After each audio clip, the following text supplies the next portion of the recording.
Students देखो chapter number 11 का ratio जो टॉपिक है उसमें सेकंड रेशियो पढ़ते हैं अपन, सॉल्वेंस रेशियो यानी शोधन क्षमता अनुपात। उसके अंदर स्टूडेंट्स फर्स्ट पढ़ेंगे डेब्ट इक्विटी रेशियो यानी ऋण क्षमता अनुपात। तो डेब्ट इक्विटी रेशियो अपने एनुअल एग्जाम 2020 एंड 2017 में पूछ चुके हैं। तो देखो स्टूडेंट्स डेब्ट इक्विटी रेशियो का फॉर्मूला क्या होता है कि external liabilities upon internal liabilities. External liabilities मतलब बाहर वाले दायित्व, जैसे किसी कंपनी के बाहर वाले दायित्व कौन कौन से हो सकते हैं। कहने का मतलब जो बाहर वाले दायित्व यानी लायबिलिटी जो बाहर से रुपए अपन को मांगते हैं कंपनी के जो बाहर होते हैं, जैसे सपोज मानो डिवेंचर होल्डर्स जिनको अपन कंपनी ने क्या इशू किया है debenture, long terms loans, long terms borrowings, आया समझ में। और अपन कह सकते हैं करंट लायबिलिटीज। अब करंट लायबिलिटीज में कौन सा आता है, ट्रेड रिसीवेबल होता है, शॉर्ट टर्म्स लोन होते हैं, आया समझ में, शॉर्ट टर्म्स एडवांस होते हैं, आउटस्टैंडिंग एक्सपेंसेस होते हैं, ये सारे क्या होते हैं, अरे करंट लायबिलिटीज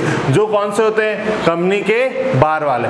अब बात करें इंटरनल लायबिलिटीज। इंटरनल लायबिलिटीज के बारे में बात करें तो इंटरनल लायबिलिटीज क्या कौन होते हैं, आपको पता हो जब कभी भी किसी कंपनी के आप शेयर परचेज करते हो तो उस कंपनी के आप क्या बन जाओगे, ऑनर यानी मालिक, आए समझ में। जितनी वैल्यूएशन शेयर में इंक्रीज होगी उतना आपको फायदा होगा और जितनी कम होगी वही आपका क्या होगा, नुकसान।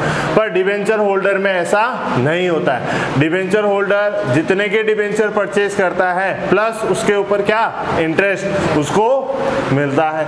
और अपन कह सकते हैं शेयर होल्डर को ऐसा नहीं होता है, ऐसा समझ है। शेयर होल्डर को शेयर की वैल्यूएशन अगर मार्केट वैल्यू में कम हो रही है, मार्केट में अगर उसकी वैल्यूएशन कम हो रही है तो उसको कम वैल्यू ही मिलती है। अगर उसकी वैल्यू बढ़ रही है तो अपन उसको वैल्यू बढ़ी हुई मिलती है, आए समझ में। तो जब कभी भी आप किसी कंपनी के शेयर परचेज करोगे तो उस कंपनी के आप क्या कहलाओगे, ऑनर यानी मालिक। क्या कहलाओगे, मालिक।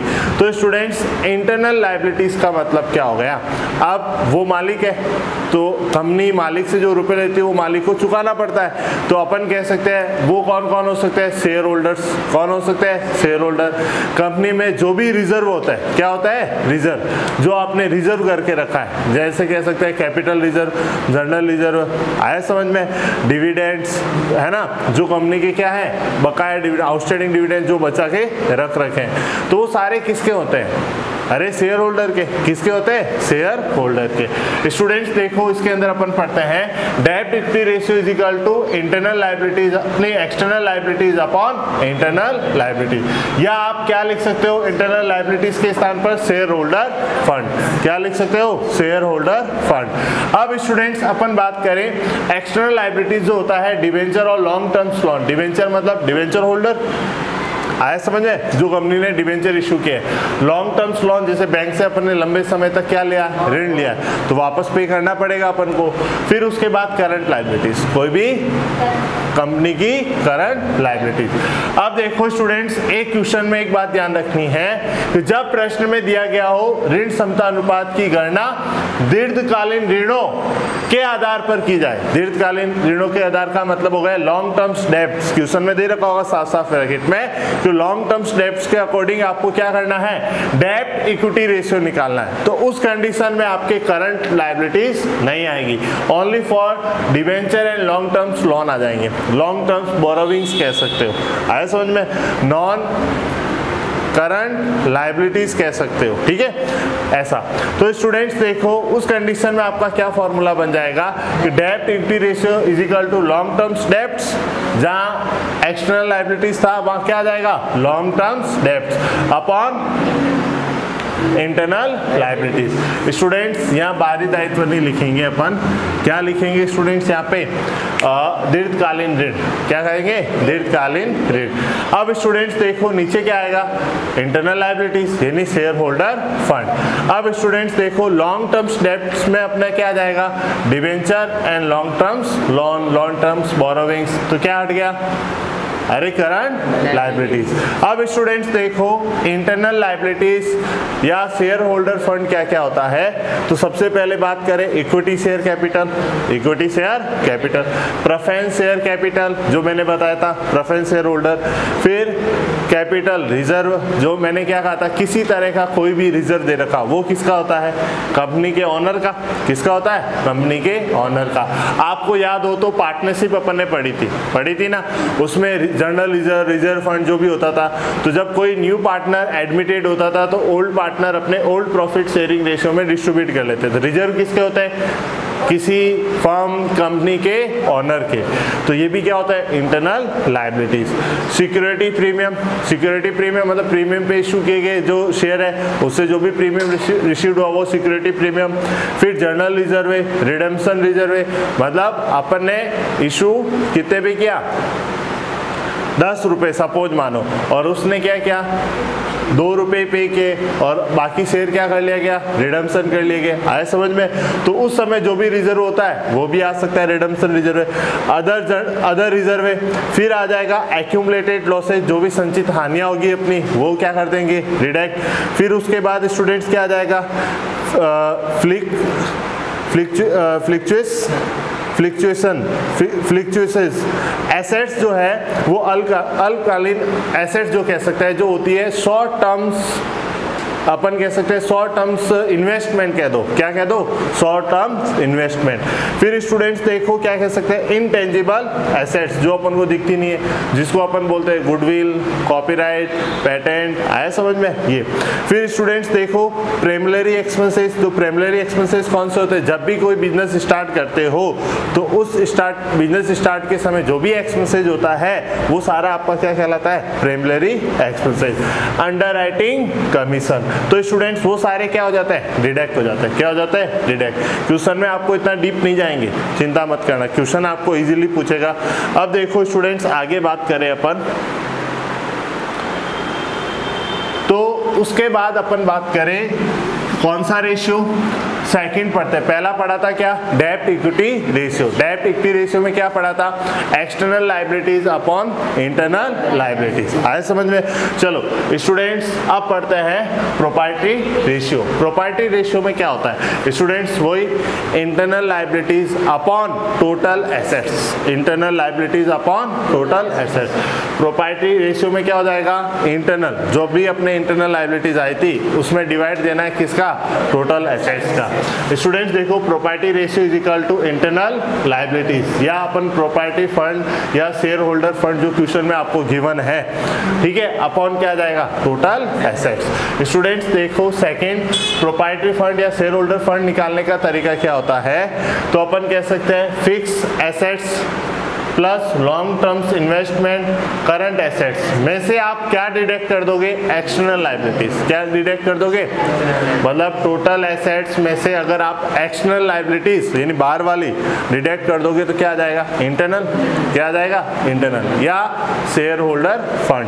स्टूडेंट्स देखो एक्सटर्नल लायबिलिटीज में क्या होता है, debenture, long terms loan, current liabilities. Students देखो इसका थर्ड पॉइंट पढ़ते हैं अपन, सॉल्वेंस रेशियो। कौन सा रेशियो, सॉल्वेंस। वो होता है क्या, external liabilities upon total assets. ऊपर कौन सा था, ऊपर कौन सा था, प्रोप्राइटरी रेशियो, उसमें internal liabilities upon total asset. और क्या कहेंगे, सॉल्वेंस रेशियो में क्या होता है, external liabilities upon total assets. अब देखो स्टूडेंट्स उसमें क्या कहेंगे, टोटल एसेट्स। देखो स्टूडेंट्स ये तो अपना फॉर्मूला था, उसमें और कोई पॉइंट नहीं है। टोटल एसेट्स तो अपन को क्वेश्चन जब आएगा ना तो अपने पास गिवन हो जाएगा। तो स्टूडेंट्स अब मेरे को ये बताओ प्रोप्राइटरी रेशियो कौन कौन से ईयर में आ रखा है,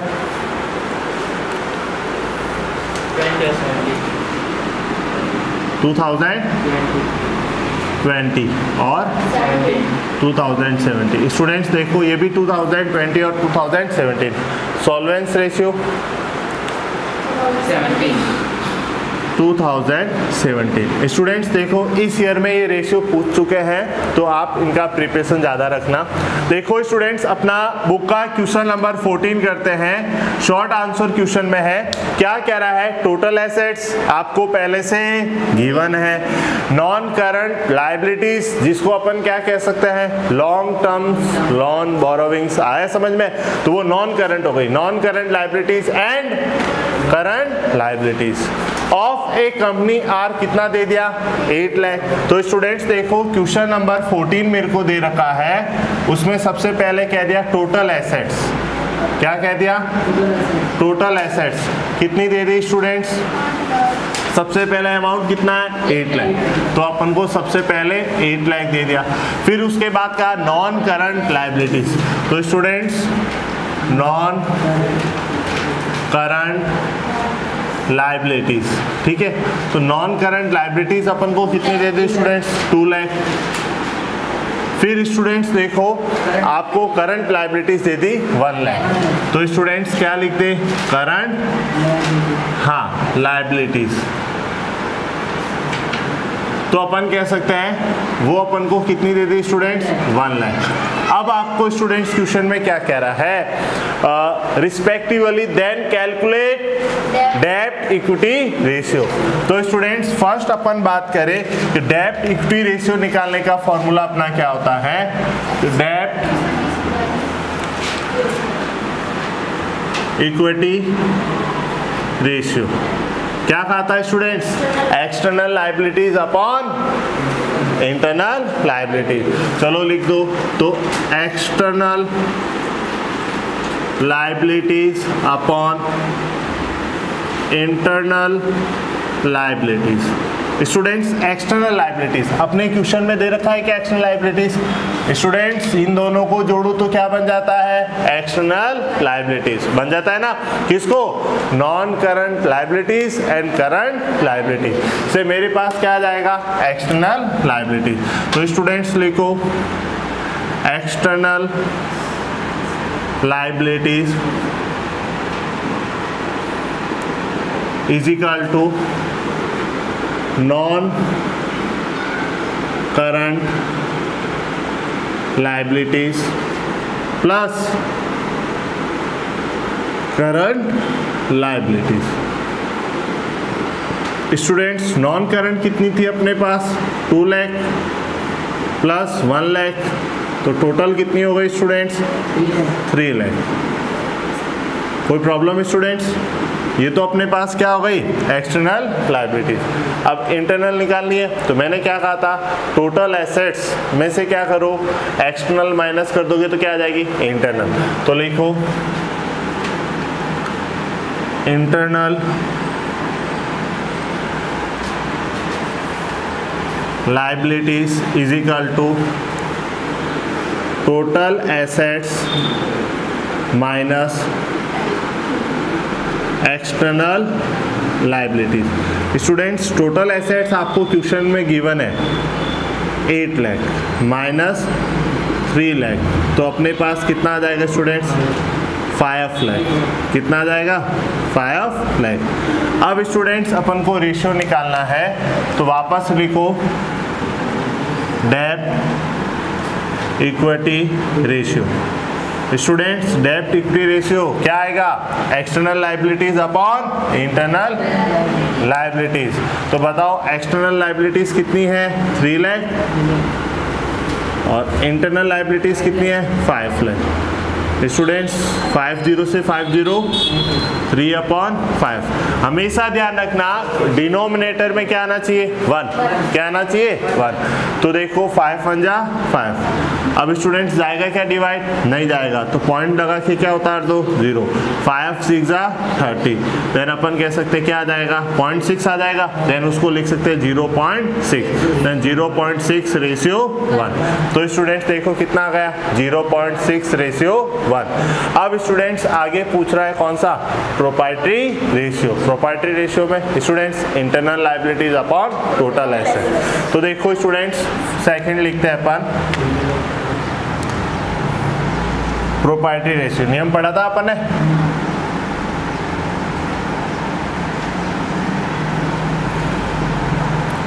रेशियो इज इक्वल टू क्या आ जाएगा स्टूडेंट्स?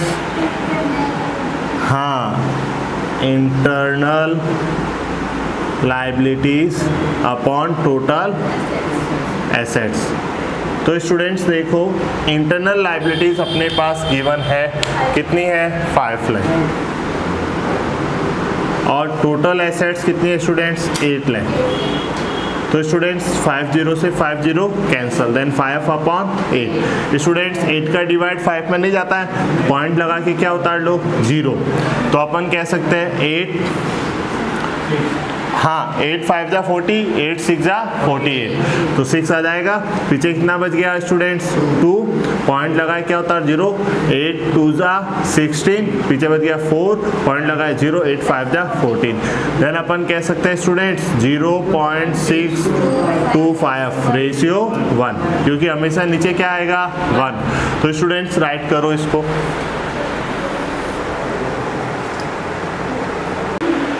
स्टूडेंट्स देखो, अब क्वेश्चन नंबर 3 पढ़ते हैं। आपका न्यूमेरिकल क्वेश्चंस है। क्या कह रहा है? From the following information of Garg limited calculate.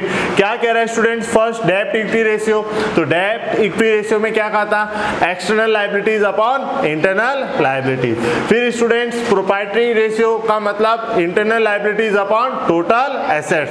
फिर अपन कहें सॉल्वेंस रेशियो यानी external liabilities upon total assets. Students क्या कह रहा है क्वेश्चन में? Tangible assets 3 lakh, non current investment क्या कह रहा है? 2,40,000, trade receivable 90,000 and other current assets कितनी कह रहा है? 70,000। फिर कह रहा है लॉन्ग टर्म्स बोरोविंग्स यानी लंबे समय तक उधार ले रखे कितने हैं? 2 लाख। लॉन्ग टर्म्स प्रोविजंस कितना है? 1 लाख। फिर कह रहा है शॉर्ट टर्म्स बोरोविंग्स कितना है? 20,000 एंड अदर करंट लायबिलिटीज जो दे दी अपन को 60,000। स्टूडेंट्स इसमें क्या नहीं हुआ है? प्रेफरेंस शेयर के बारे में आपको कुछ नहीं कहा, इक्विटी शेयर के बारे में आपको कुछ नहीं कहा, रिजर्व के बारे में आपको कुछ भी नहीं कहा। वो सारे कौन से थे? Internal liabilities. तो अपन को क्या पता चलता है कि यहां से यानी टेंजिबल एसेट्स से लेकर अब आपको 70,000 यानी अदर करंट एसेट्स तक, ये तो हो गई अपनी टोटल एसेट्स। क्या हो गई? Total assets. और फिर लॉन्ग टर्म्स बोरोविंग से लेकर अपन 60,000 यानी लायबिलिटीज, करंट लायबिलिटीज जो अदर करंट लायबिलिटीज, जहां तक हो गई अपनी कौन सी? External liabilities. क्या हो गई? तो अपने को क्या करोगे? टोटल एसेट्स में से एक्सटर्नल लायबिलिटीज माइनस करोगे तो क्या आ जाएगा? इंटरनल। क्या आ जाएगा? इंटरनल। चलो स्टूडेंट्स फर्स्ट क्वेश्चन करते हैं, क्वेश्चन नंबर 3 का। क्या कह रहा है? डेब्ट इक्विटी रेशियो। तो अपन क्या लिखेंगे? डेब्ट equity ratio is equal to क्या होता है स्टूडेंट्स? हाँ, external liabilities upon internal liabilities. कोई प्रॉब्लम स्टूडेंट्स? तो external liabilities upon internal liabilities. मैंने क्या कहा था स्टूडेंट्स? टोटल एसेट्स दे रखी है और एक्सटर्नल लायबिलिटीज दे रखी है। तो सबसे पहले अपन निकाल लेते हैं एक्सटर्नल लायबिलिटीज। स्टूडेंट्स एक चीज तुम ध्यान रखोगे, मैं अभी सभी आइटम्स का नाम नहीं लिख रहा हूं, यानी लॉन्ग टर्म्स बोरोविंग्स वगैरह कुछ नहीं लिख रहा हूं, पर एग्जाम में आपको लिखना है। ठीक है, क्या लिखना है? Long terms borrowing plus long terms provision plus क्या लिखना है? Short terms borrowing plus other current liability. अभी मैं नहीं लिख रहा हूं, अभी मैं सीधा अमाउंट लिख रहा हूं। तो अमाउंट सबसे पहले लॉन्ग टर्म्स बोरोविंग्स का कितना है स्टूडेंट्स? 2 लाख। तो मैं क्या लिख दूंगा? 2 lakh plus long terms provision कितना है? 1 lakh plus students short terms borrowings कितना है? 20,000 plus other current liabilities 60,000। Students सब आपको एग्जाम में नाम लिखने हैं सबका। तो देखो 2 और 1 कितना हो गया? 3, 320 और 60 कितना हो जाए? 3,80,000। स्टूडेंट्स ये अपने पास क्या आ गई? एक्सटर्नल। अब अपने पास पड़ी है टोटल एसेट्स। क्या है? हाँ, उसका भी सब आपको नाम लिखना है, मैं अभी नहीं लिख रहा हूँ। टेंजिबल एसेट्स कितनी है? 3 लाख लिखोगे टेंजिबल एसेट्स, फिर लिखोगे क्या, नॉन करंट इन्वेस्टमेंट कितना है 2,40,000, तो तुम लिखोगे फिर अमाउंट लिखोगे, प्लस ट्रेड रिसीवेबल कितना है 90,000 और प्लस क्या कह दे अदर करंट एसेट्स कितनी है 70,000। तो स्टूडेंट्स देखो कितना हो गया, देखो 9 और 7 60, 16 और 4 20 यानी 2 लाख, और 2 और 2 कितना हो गया 4, 4 और 3 कितना हो गया 7, देन 7 लाख कितना हो गया स्टूडेंट्स। अब अपन को देखो एक्सटर्नल आ गया और टोटल आ गया, तो इंटरनल निकाल दे, तो अपन कह सकते हैं इंटरनल, हाँ लाइबिलिटीज इज इक्वल टू होता है total assets minus external liabilities. कोई प्रॉब्लम स्टूडेंट्स? तो देखो टोटल एसेट्स में अपन बात करें तो अपने पास आई थी 7 लाख, कितनी आई थी माइनस अपन कह देंगे 3,80,000, तो 7 में से 3 चला गया 4, 4 में से 80 चला गया था 3,20,000। कोई problem students?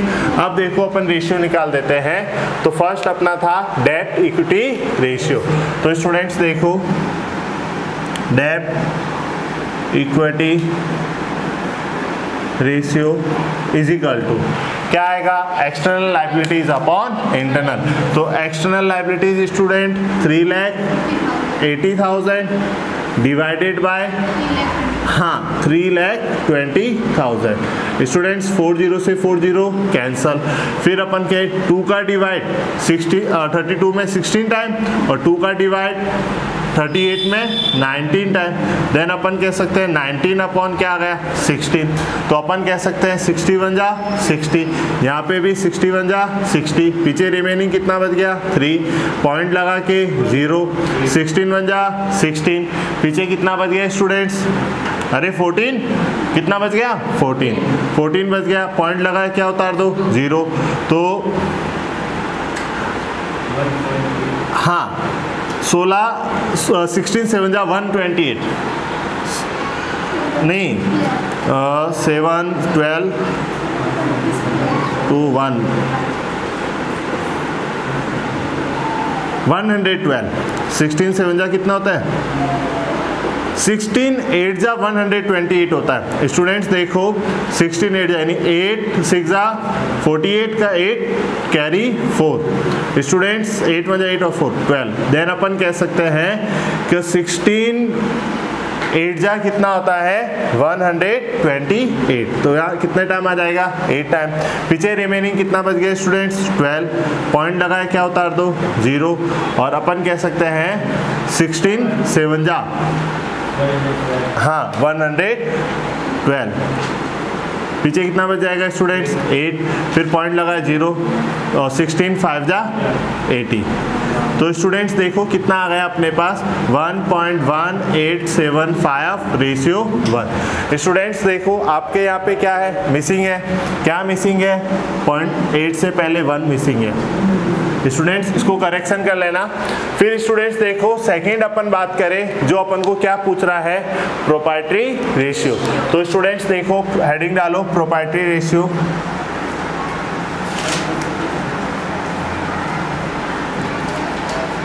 Is equal to क्या होता है internal liabilities upon total assets. Students देखो अपन कह सकते हैं इंटरनल लाइबिलिटीज अपने पास 3,20,000 फिर डिवाइडेड बाय टोटल एसेट्स कितनी है 7 लाख। स्टूडेंट्स देखो 40 से 40 कैंसल, तो देखो स्टूडेंट्स 7 का डिवाइड दे देते हैं 32 अपॉन क्या जाएगा 70, 7 का डिवाइड 70 में 10 टाइम 7 4 जा 28, अरे 7 4 जा 28, पीछे बच गया 4, कोई प्रॉब्लम पॉइंट लगा के 0, 7 5 जा 35, पीछे बच गया 5, पॉइंट लगा 0, 7 7 जा 49, पीछे बच गया 1, 7 1 जा 7, पीछे कितना बच गया 3, तो वापस क्या आ जाएगा, अरे 7 4 जा 28, 4 आ जाएगा ना।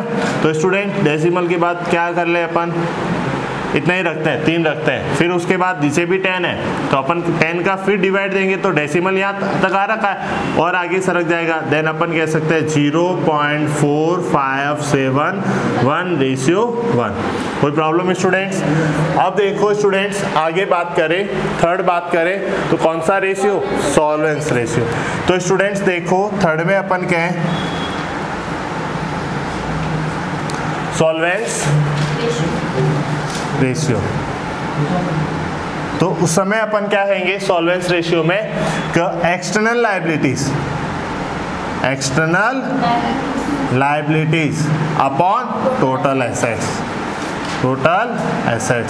तो स्टूडेंट्स बता सकते हो एक्सटर्नल लायबिलिटीज अपने पास कितने हैं? 3,80,000।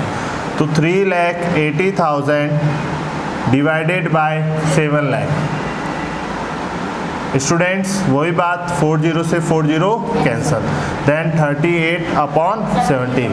70 में 7 का डिवाइड 10 टाइम और 7 5 जा 35, पीछे बच गया 3, पॉइंट लगा के 0, 7 4 जा 28, पीछे बच गया स्टूडेंट्स 2, 7 2 जा 40, पीछे बच गया 6, फिर अपन कह सकते हैं 60 हो जाएगा, पॉइंट लगा है।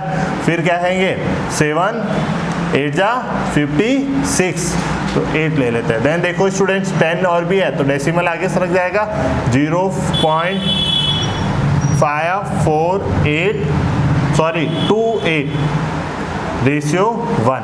चलो स्टूडेंट्स राइट करो।